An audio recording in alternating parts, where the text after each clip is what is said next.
इस रूप से जिनके अत्यंत आग्रह पे मैं आया हूं, चूड़ामणि जी, प्रोफेसर चूड़ामणि जी, मेरा परिचय उतना तो नहीं था, लेकिन आपने कई बार दूरभाष से मुझे बुलाया और मैंने सोचा कि यदि मैं नहीं जाऊंगा तो ये बहुत बड़ा अपराध हो, इसलिए मैं इनके आग्रह पर यहां आया और इस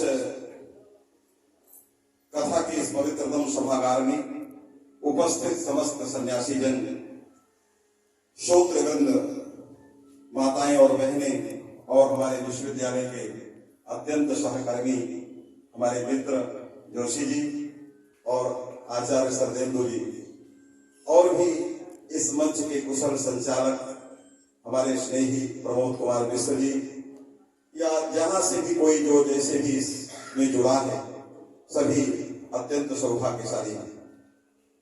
मित्रों,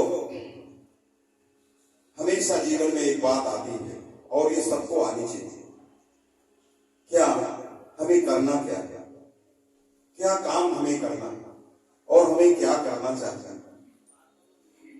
और यदि हम यह चीज हमें आ जाए, हमें क्या करना है, तो निश्चित रूप से हमें शास्त्रों के पढ़ने का जो लक्ष्य है वो प्राप्त हो जाता है। कारण क्या है? विवेक ही नहीं प्राप्त होता, विविक्त बुद्धि होना अत्यंत अनिवार्य है। कभी कभी मैं आराधना में बैठता हूं, मैं अपनी ओर ही बताता हूं, कभी कभी नियम तो रोज का है, लेकिन कभी अत्यंत विचिकित्सा हो जाती है।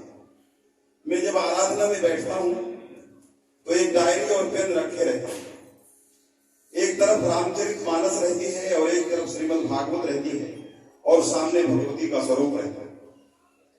ये मेरी दिनचर्या में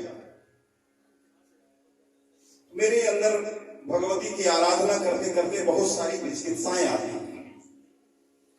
अभी 2 दिन पहले, और जो विचिकित्साओं का समाधान निकलता है तो उस डायरी में उस समय लिखता हूं, क्योंकि ये निकल जाएगा तो डायरी और पेन भी रहता है, उन उत्तर को लिखता हूं एक जो आता है।